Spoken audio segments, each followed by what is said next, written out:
Assalamualaikum warahmatullahi wabarakatuh. Alhamdulillahirabbil alamin. Wassalatu wassalamu ala asyrafil anbiya'i wal mursalin wa ala alihi wa sahbihi ajma'in. Amma ba'du. Kaum muslimin dan muslimat dimanapun berada, alhamdulillah, puji syukur kepada Allah Subhanahu wa taala, kita masih diberikan banyak nikmat oleh Allah Subhanahu wa taala. Nikmat iman, nikmat Islam, nikmat ukhuwah, serta nikmat-nikmat yang lainnya. Begitu juga ketika kita diberikan nikmat sehat, nikmat panjang umur, ya, hakikatnya seluruh nikmat-nikmat ini haruslah senantiasa kita patut bersyukur, ya, kepada Allah Subhanahu wa taala. Jadi banyak, ya, kita menggambarkan rasa syukur kita kepada Allah Subhanahu wa taala, yakni dengan banyak melakukan aktivitas-aktivitas yang sejatinya mendatangkan banyak kebaikan untuk kita, untuk keluarga kita, untuk masyarakat kita. Mungkin ada teman-teman yang luar biasa banyak mengapresiasikan rasa bersyukurnya kepada Allah Subhanahu wa taala atas nikmat yang diberikan kepadanya, nikmat sehat, dan juga ada nikmat yang luar biasa ketika diberikan nikmat alam yang begitu luar biasa yang Allah sediakan untuk kita semuanya. Makanya nanti ada teman-teman yang suka, ya, boleh dikatakan inilah tafakur alam, ya. Tafakur alam artinya bersyukur kepada Allah dengan memperhatikan ciptaan-ciptaan Allah Subhanahu wa taala. Ya, mungkin ada teman-teman kita yang suka hiking, naik gunung, dan lain sebagainya, dengan niatan ya banyak keluar gitu, melihat alam begitu luar biasanya kekuasaan Allah Subhanahu wa taala menciptakan alam ini. Cuma ada beberapa, ya, teman-teman yang bertanya gitu, karena memang segala sesuatunya harus dengan ilmu pengetahuan, gitu. Faqullu man bi ghairi ilmin ya'malu a'maluhu mardudatun la tuqbalu. Jadi barang siapa yang beramal tanpa ilmu, maka amalnya itu ditolak, ya, tidak diterima oleh Allah Subhanahu wa taala. Jadi ada teman-teman yang bertanya tentang ketika banyak sering keluar gitu, ya, untuk melihat kekuasaan Allah, ya, bagaimana alam sekitarnya yang begitu luar biasa, ya, kadang-kadang kita mendapati keadaan-keadaan yang tidak biasa gitu. Contoh kecil saja, ketika kita berbicara tentang fikih, ya, nah, ketika dia naik gunung, ya, ternyata kan ada kewajiban kita sebagai seorang muslim, ya, senantiasa untuk mensucikan diri kita. Allah Subhanahu wa taala berfirman, a'udzubillahi minasyaitonirrajim, innallaha yuhibbut tawwabin wa yuhibbul mutatahhirin. Allah sangat menyukai orang-orang yang senantiasa bertobat dan senantiasa mensucikan dirinya, ya. Kita memang dalam agama diperintahkan untuk senantiasa menjaga kesucian yang ada di dalam diri kita. Nah, ini salah satunya dibahas dalam bab thaharah, ya. Lalu kemarin ada yang bertanya, bagaimana kalau misalkan kita sedang dalam perjalanan, ya, naik gunung, lalu ketika harus mensucikan diri, salah satunya adalah thaharah yang diajarkan dalam fikih adalah istinja, ya. Ya, ketika dia buang air kecil atau buang air besar, kan bisa jadi kita mendapatkan keadaan yang tidak biasanya ketika naik gunung, ya. Contoh, misalkan kita bawa air, tetapi persediaan air kita hanya cukup untuk logistik kita saja ya, untuk minum dan lain sebagainya. Tapi bisa jadi tidak cukup untuk untuk istinja. Ya kalau kita masih mendapati air, ya kita beristinja dengan air, dengan apa adanya air, jikalau memang itu cukup. Tetapi memang di dalam fikih ya, ini disebutkan bahwasanya ada kebolehan kita ya beristinja selain daripada menggunakan air ya. Memang nanti ada ulama fikih yang menyebutkan dengan menggunakan istilah istijmar ya. Karena yang disebut dengan istinja itu adalah yakunu bil hajari wal ma'i au bil ma'i faqat ya. Kalau bahasa istinja, ada sebagian ulama menyebutkan istinja itu pakai air atau pakai batu atau hanya pakai air saja itu istinja.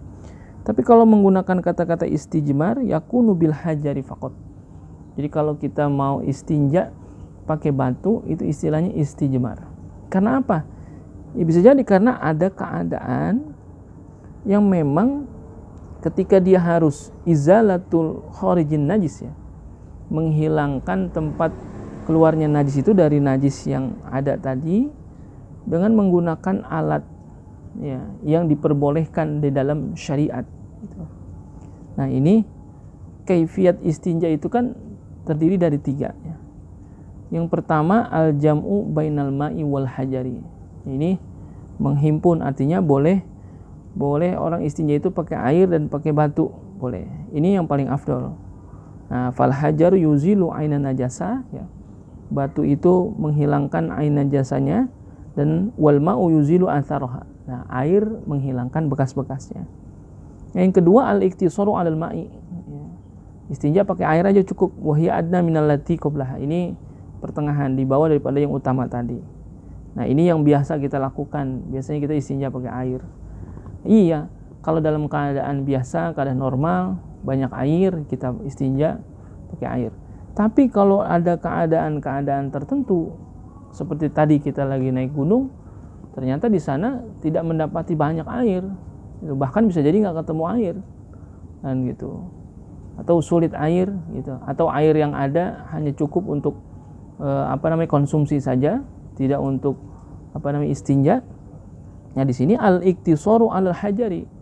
Boleh kita istinja itu hanya dengan menggunakan batu. Tetapi memang harus memenuhi syarat-syaratnya. Jadi kalau kita mau istinja pakai batu boleh, atau sejenisnya ya. Ya kalau batu itu kan hakikatnya batunya. Sebetulnya nanti bukan hanya batu saja gitu. Contoh, kalau misalkan di sini dikasih keterangan ayyakuna tahiran la najisan au mutanajisan. Yang penting andai kata itu pakai batu atau yang sejenisnya, batu, kertas, tisu, kayu, daun, itu boleh.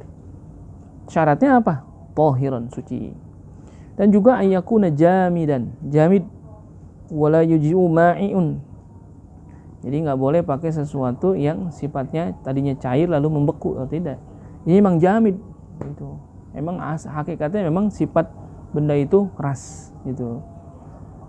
Dan juga ayyakuna qali'an ya. Dasarnya itu keset gitu. Jadi makanya nggak boleh fala yujzi'u zujaju walal qasab. Gitu. Jadi nggak boleh pakai kaca. Kaca nggak boleh. Permukaannya karena apa? Licin. Karena yang di sini syaratkan ayyakuna qali'an, keset. Itu. Lalu yang keempat ayyakuna ghairu muhtaram. Itu dengan menggunakan alatnya itu yang ghairu muhtaram, yang tidak dihormati pada syar'i. Makanya wala yujzi'ul azmu wa kullu mat'umi adamiyin. Enggak boleh pakai tulang, enggak boleh pakai makanan yang dimakan sama manusia, enggak boleh. Jadi kalau misalkan dia mau istinja pakai daun, sedangkan daunnya itu dikonsumsi oleh manusia, yang nggak boleh juga, karena itu termasuk yang wa kullu mat'umi adamiyin. Itu nggak boleh juga.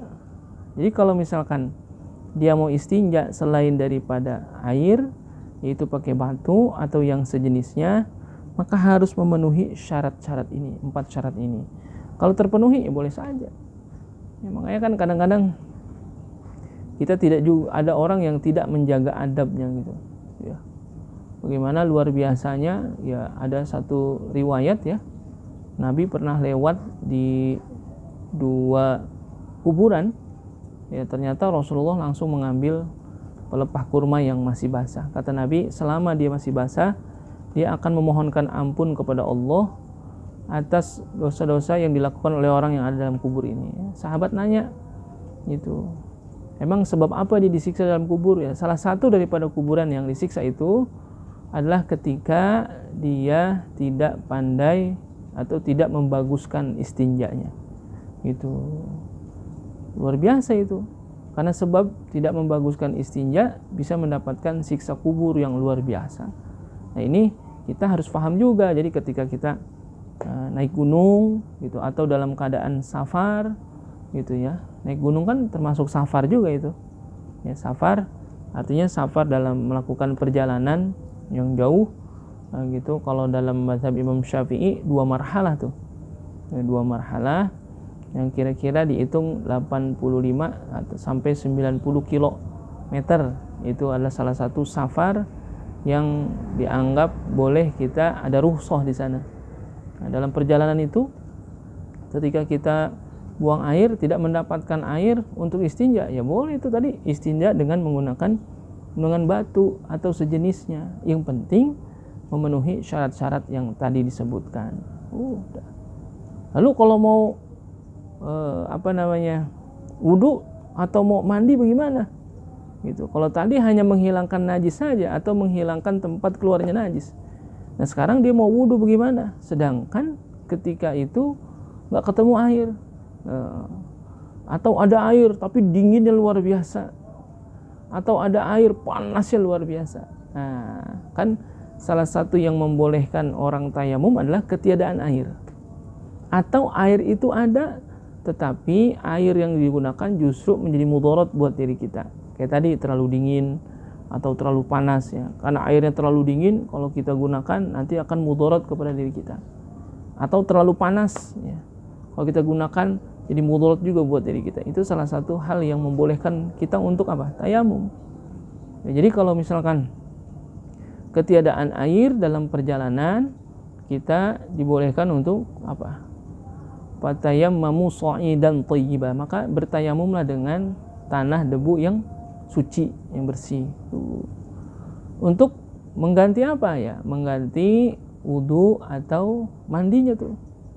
Makanya ketika niat tayamum itu kan nawaitu tayammuma listibahatis sholati ya.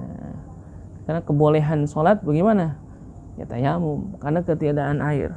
Ya, teman-teman yang melakukan perjalanan safar ya, naik gunung, kewajiban kita sebagai seorang muslim ya tetap nggak boleh ditinggalin.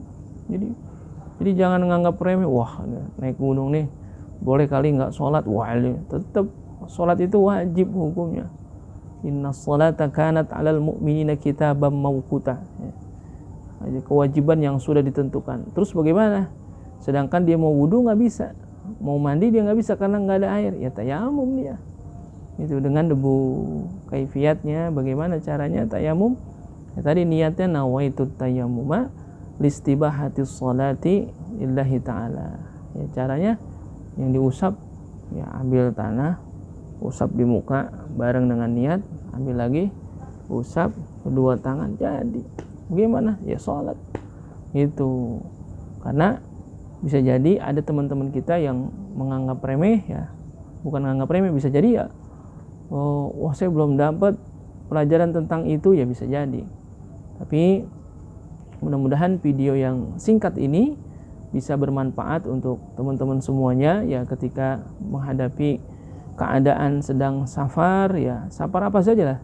Nah gitu. Kalau apalagi yang sedang naik gunung, kadang-kadang kita naik gunung itu yang dipersiapkan adalah logistiknya saja, tetapi ilmunya nggak disiapin. Harusnya ilmu fikihnya disiapin juga, karena sebagai seorang muslim hakikatnya dimanapun kita berada, kewajiban kita sebagai muslim dalam rangka menyembah kepada Allah Subhanahu wa taala harus terus kita lakukan. Jadi tadi jelaslah bahwasanya ketika istinja kita boleh dengan menggunakan batu atau sejenisnya, yang penting memenuhi 4 syarat tadi ya, karena prinsipnya istinja itu adalah izalatun najasah, yaitu menghilangkan najis. Lalu kalau mau wudu atau mandi ya, karena memang tidak mendapatkan air, ya seperti apa ya hakikatnya? Ketika tidak mendapatkan air, maka kita dibolehkan untuk bertayamum sebagai ganti daripada wudu atau daripada mandi ya. Pertanyaannya, emang kalau lagi naik gunung kita punya hadas besar juga ya? Siapa tahu lagi naik gunung atau tidur, pas tidur mimpi mimpinya mimpi jima sampai keluar mani ya, berarti dia punya hadas besar ya. Bagaimana mau mandi janabah ternyata nggak ada air ya, gantinya adalah dengan tayamum. Mudah-mudahan ada manfaatnya, bisa kita laksanakan, bisa kita amalkan dalam kehidupan kita sehari-hari. Wallahul muwaffiq ila aqwamit thoriq. Assalamualaikum warahmatullahi wabarakatuh.